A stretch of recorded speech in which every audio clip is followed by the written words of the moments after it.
Okay. Hi, everyone. Hello. Welcome back to Peace and Carmen. I'm Carmen, and this is my good friend Ryan. Hey everybody, I'm Ryan. On Twitch, I'm Lucid Goose. Hey, follow my Twitch, y'all. Follow my Twitch. Hey. So today we're going to be talking about lucid dreaming, which Ryan is very in tune with, very in touch with.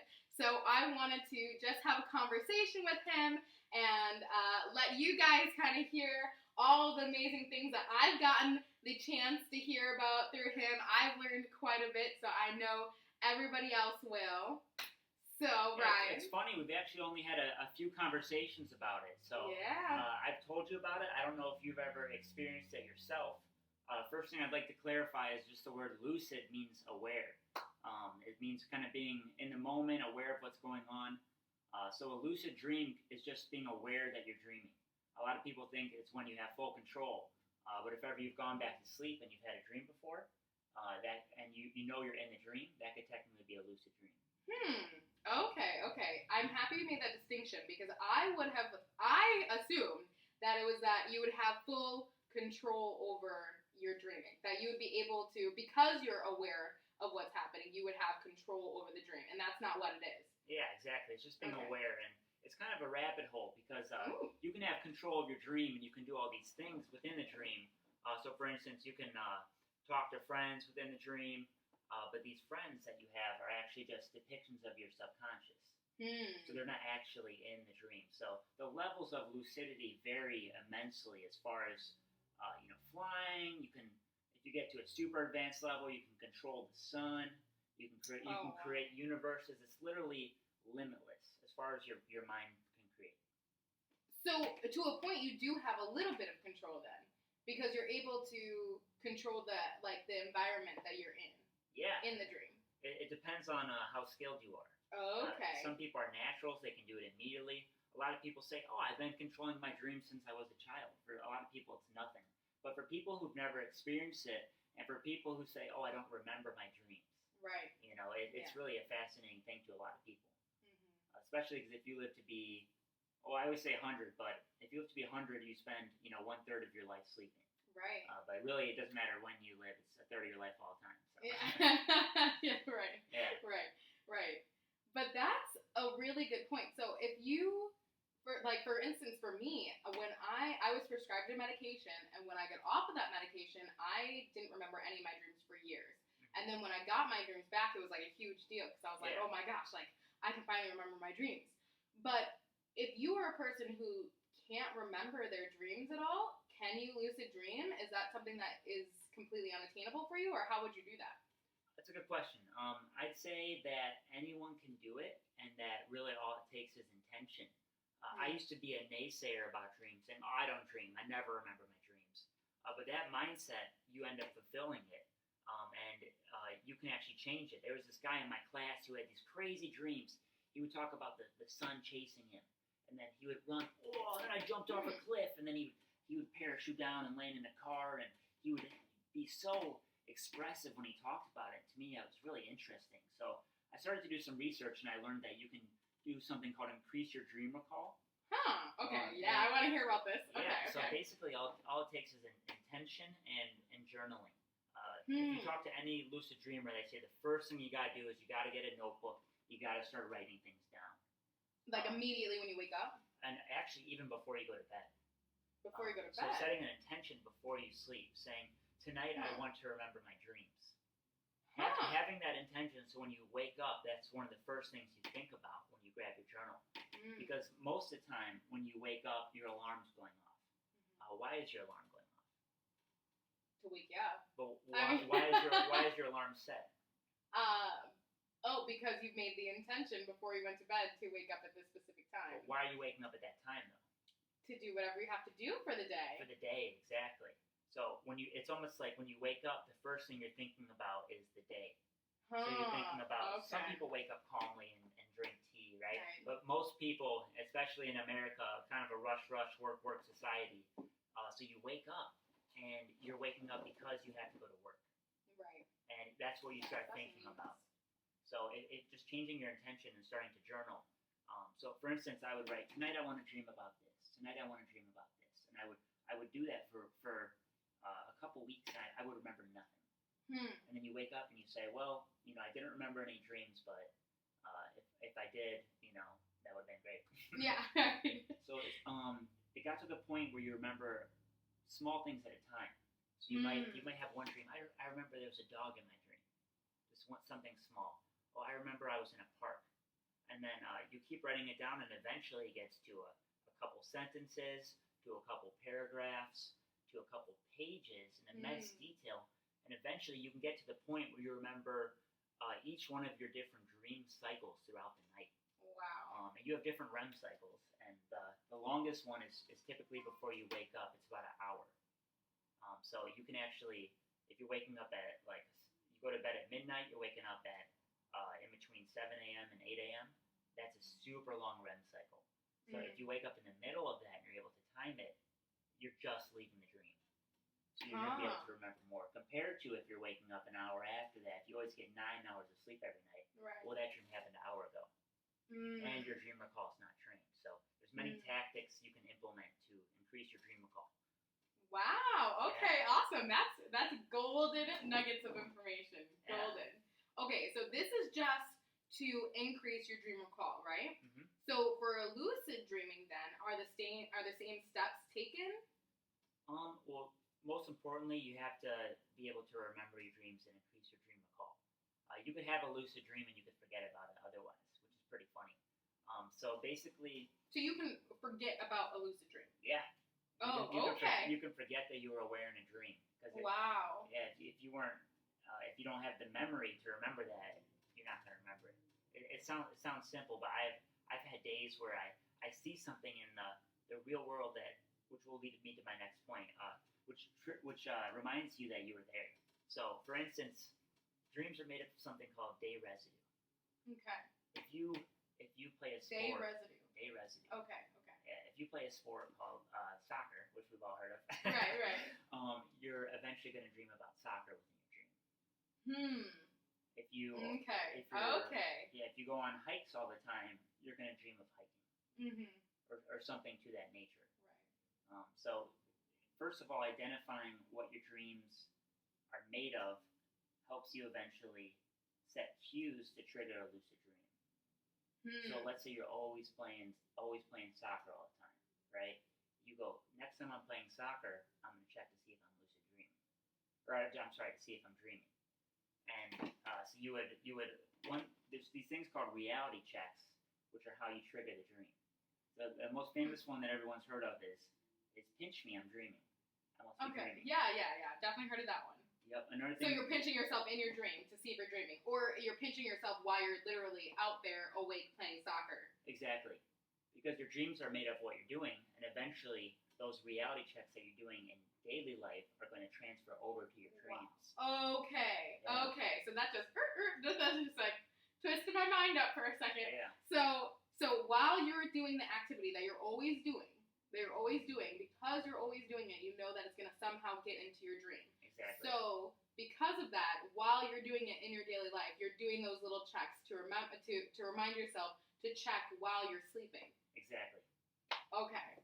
Yep. Wow. So the most typical one that you'll find online that people do is they look at their hands.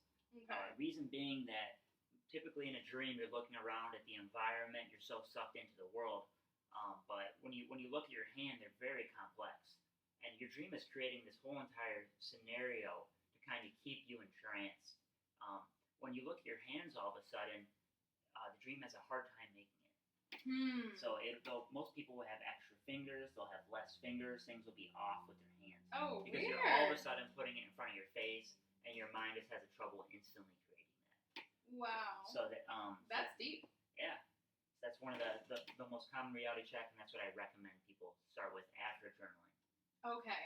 So first step is journal, and journal before and after you wake up. Yes. And then we do the reality checks. Okay. And what would be the third step? Is there a third step? Third step is just intention. So once you're able to identify what you're doing and you have the dream recall and then you do the reality checks, you really have to think about it and actually put true intention behind it for it to transfer into the dream. And then eventually, if you're passionate about it and keep thinking about it, you will reality check in a dream. You're going to have to force yourself to do it because it's going to feel just like real life. You're like, oh, there's no way I'm dreaming right now. The dream's going to try to trick you. Right. So you have to have that kind of deeper subconscious intention that will actually transfer over to the dream. You'll end up looking at your hand. You'll kind of notice something's off in the dream too. So let's say, for instance, you see something weird. Sometimes in real life we just kind of feel off. Something feels strange. Yeah. Those are some of the instances where you want to reality check. Okay. Yeah. So my first ever lucid dream actually happened junior year in my government class. So I was talking to. I was in class. I was kind of bored, so I took a nap. Next thing you know, I'm in. I lived in Minnesota at this time, and then I moved back. I was in Milwaukee in my dream, and I was talking to all my friends, and everything seemed normal. His older brother was in the dream, and I haven't seen his older brother in about 10 years. So my brain could not create an accurate image of him, where else everyone seemed accurate. And I was like, man, something feels off. I was like, I should do a reality check. But the dream's like, no, everything's fine. And I'm like, I should really do a reality check. So I pulled my hands in front of my face, and I noticed that these two fingers were coming out of right here and right here. Oh my gosh. And it's so insane because it would almost be as if right now you're in a dream. And it's so hard to actually imagine that occurring. So then all of a sudden I got this huge adrenaline rush. And I'm like, it's like this huge, I'm like, I can do whatever I want. And then I tried to, I was talking to my friend, I'm like, Joel, we're in a dream. And he's like, no way, that's so awesome, now what? And I remember this old cartoon Chalk Zone. And we started to draw things on his driveway in chalk and then pull them out and come to life. Oh my gosh. So I remember I drew a piece of chocolate cake, and then we pulled it out and we were able to eat the cake from the driveway. Well, that would be awesome. Yeah. That's actually pretty awesome. Yes, it was absolutely crazy, but that's one level of lucidity. But if I was really aware, I would have realized, hey, my friend Joel isn't actually real. Why am I trying to tell him we're in a dream? Yeah, right, I guess, huh? Yeah, so it gets pretty trippy the more you get into it, and Matrix. It's complicated, but it's simple at the same time. Yeah. But it's really fun. I recommend it for everyone because you can get a lot more out of your life. That was going to be my next question: is why would someone want to begin lucid dreaming? What will they get out of it? Let me ask you, why would you want to lucid dream? What do you think you can get out of it? Excuse me, I got an alarm going off here. It's being rude and interrupting. Well, for me personally, I really wanted to try lucid dreaming, one, because I feel like there's a lot of subliminal messages within my dreams that I would like to become more aware of. I'd like to learn more about it. What does this mean? Why am I dreaming these things? Why are these the things that are coming into my head? Okay. And I'd want to, I definitely want to have more recall and stuff on it and remember those. But I'd also like to be able to, when I'm not having a pleasant dream, I like to be able to take myself out of that. Because I've had dreams where I'm getting cheated on and things like that, and you wake up and you're just feeling that weight, sometimes a dream can be heavy, so it would be really awesome to be able to not have to be in that, know it's a dream and be like, okay, well, I'm about to switch it up because I'm not enjoying it, what I mean? For sure. And I'd be able to have some super awesome dreams too, because I'd make some crazy stuff go down. It really is as limitless as your mind can go. Most people say it's great for artistic expression, for music, for anything you do. If you're a fighter, you can fight in slow motion in the dream, analyze your movements, and be able to have those experiences. There's a famous painting by a Spanish painter named Salvador Dali called The Persistence of Memory, where there's all these melting clocks. Yeah. He was struggling to make a new painting, and they've shown your brain is more creative when you're sleeping. You have more of the creative side of your brain active, and different things are interlinked than when you're awake. So in a dream, he decided to create a door. He said, whatever's inside of this door is going to be my next big painting. Set the intention, right? He opens the door, and inside of it is a bunch of melting clocks. Oh, wow. So he woke up and he painted it. One of the most famous artwork pieces in history. Yeah. That's insane. Caused from a lucid dream. Yes. Wow. Yeah.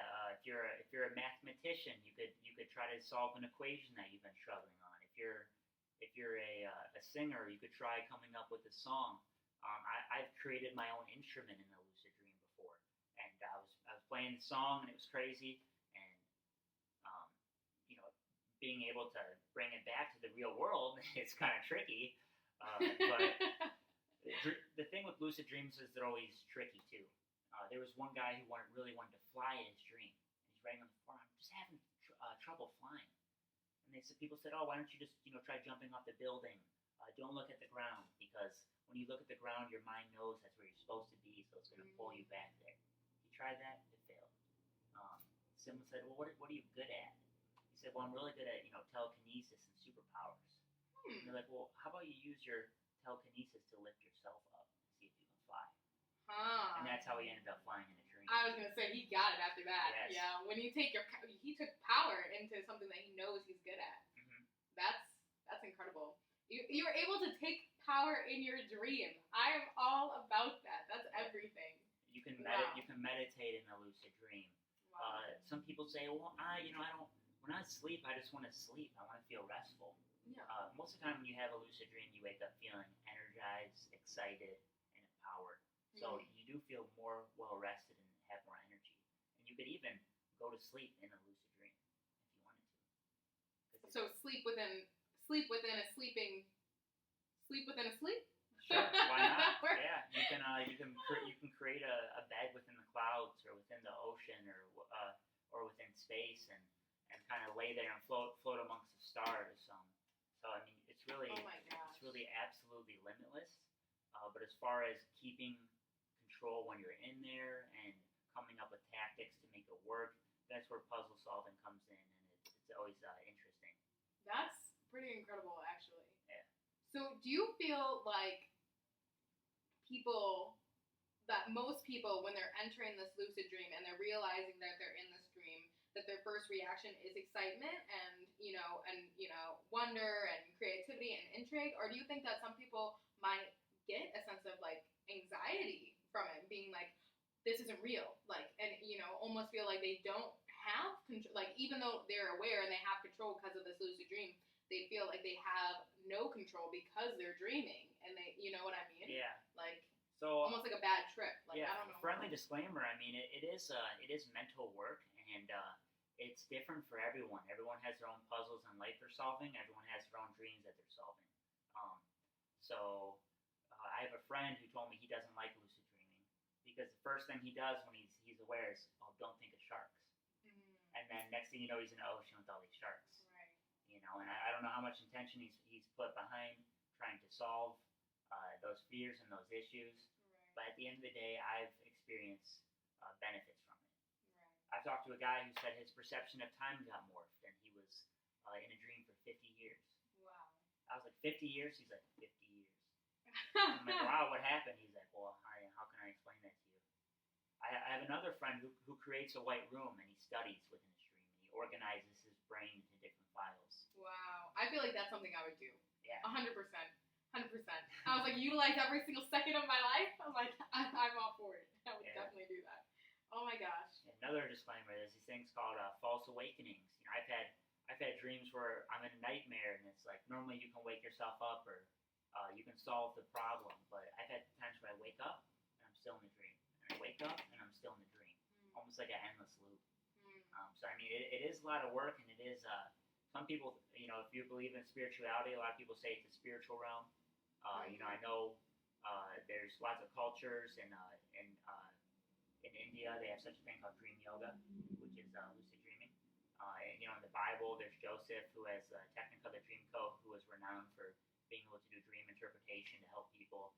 So in my mind, I do think they're really spiritual. And when you're in the spiritual realm, it can lead to a good place or a bad place. And sometimes you're in control of it, sometimes you're not. But the benefits far outweigh the risks. I think so. Too. Yeah. I feel like, so I definitely have some times where I'm like waking up in the morning, but I'm still kind of asleep. I'm still dreaming. I still remember, but I'm not fully ready to like wake up. I kind of want to continue the dream, but at that point, like I am aware that I'm dreaming because I'm kind of half awake. Yeah.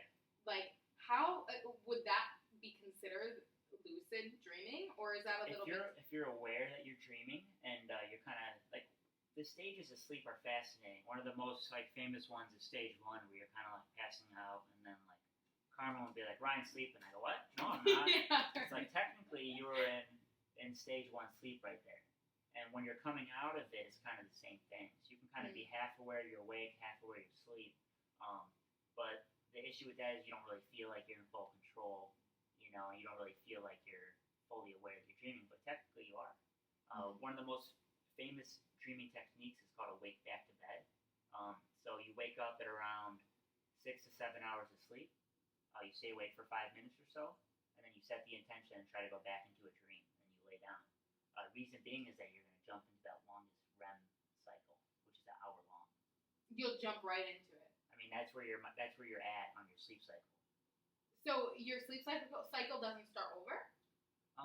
It does to an extent. Like, so for instance, there's this. I'm not a complete expert on all this. I used to know a lot more. There's this thing called NREM. So when you're first falling asleep, it's like a kind of a dreamless sleep state. And then, your sleep cycle goes like 2 to 3 to 4, and then, it restarts back at 2.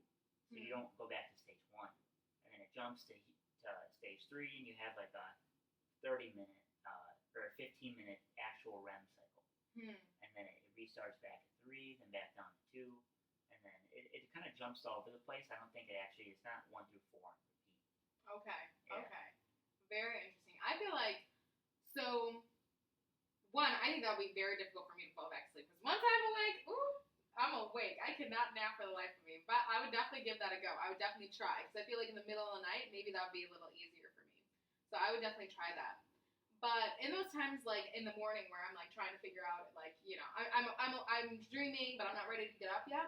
Would you recommend that I get up and just write down that stuff right away? Or should I continue to do like what I do now, which is not wake up and not start my day and just continue my dream and then get up when I want to get up and then write it down? I'd say I would say try both and see what works out for you. You tried the other one where you're laying there kind of wistfully and like slowly waking up. Why not wake up, kind of reevaluate with more of awareness of an awake mind of what you want to go back to sleep and dream about. And then you're able to write down the intention. I want to go back to sleep. I want to dream about this. You can light some incense if you want to go back to bed. And if you're the type of person that can go back to sleep, it could work. Okay. If you're not the type of person that can go back to sleep, well, you got to work with what you got. Right. I'm the type of guy that can sleep in government class and have a lucid dream. So right. It all depends. You can make yourself more sleep deprived on purpose before you go in. So it's really, there's so many tactics and techniques you can implement. Do you feel like you do tend to, is there a difference in your dream when you're like, when you have been a bit sleep deprived and you're like, you're out to where like you've been getting restful sleep for the past like 8 nights and this is just another one of those days? Do you see a difference in that, or is it typically like based on the person? Well, it's based on how much you sleep. So I remember in another time in high school I would stay up super late playing video games all the time. I get like 2 or 3 hours of sleep a night about. So because of that, I can fall asleep anywhere, right? But really, I'm just not well rested. So my body's desperate for sleep and desperate for a good REM cycle to let out toxins and to re-energize and to kind of defrag the brain. So I remember Relay for Life stayed up 24 hours, went home, I laid on my floor, and I was immediately jumped into a super deep dream, which doesn't typically happen. You also can, via the reality checks, you can have it happen when you're the middle of the night.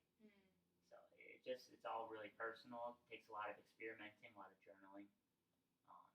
Once you journal a lot, you're able to identify these things called dream signs, which are kind of the normal cues for you about what are off within a dream. So you could be typically in a weird place. You could be typically with weird people. Yeah. You could be in like a situation where things are oversized or too small, or you could realize, hey, whenever I can't run or I can't yell, whatever the thing is that is off, after you journal enough, you're able to identify that, and then you can set more intention and potentially lucid dream all the time if you're really into it. Oh my gosh. Yeah. That's insane. Thank you so much, Ryan. You're welcome. I appreciate This is so impromptu. This was destiny. Just knocking. This is perfect. So yeah, definitely didn't have this plan, but thanks for sticking around. Hopefully you guys get something out of this. It's really interesting. Yeah. Is there anything else that you want to share with the people? No, just journal, right? Start writing stuff down. It helps you out. Well, thank you again, Ryan. If you haven't, be sure to like, comment, subscribe, do all the things. I appreciate it so deeply. You're going to definitely see more of Ryan here. He's the best. Show him some love. Hey, thanks. He's the greatest. Yeah, I'm not really established on Twitch or anything. I think I have 1 follower right now, but we're going to change that. Yeah, starting January, I'm planning on making custom dream journals, sending them out to people, and hopefully inspiring and sharing this information with a lot of people. So when he gets those custom dream journals made, I'm going to make sure I link that in the description box on this video so you can get yours. I have already talked to him because he knows that I do want to start making a workshop here for a couple people for about 6 weeks and really start working with them independently, one-on-one, and trying to address some personal issues that they have, individually, and I would love to include those journals within that package that I would send to them and things like that. So but I'll show you guys when we get it going. Yeah, that's all Carmen. She knows what's going on. So. Thank you again, Ryan. So much love. You're welcome. Namaste to you. Namaste to your listeners. Namaste. And I have my tea here, so I'm gonna close this off with the knowledge from the tea, the wisdom from the tea bag. All right, let's hear it. The voice of your soul is breath. Take that with you. All right, guys. Thanks for tuning in.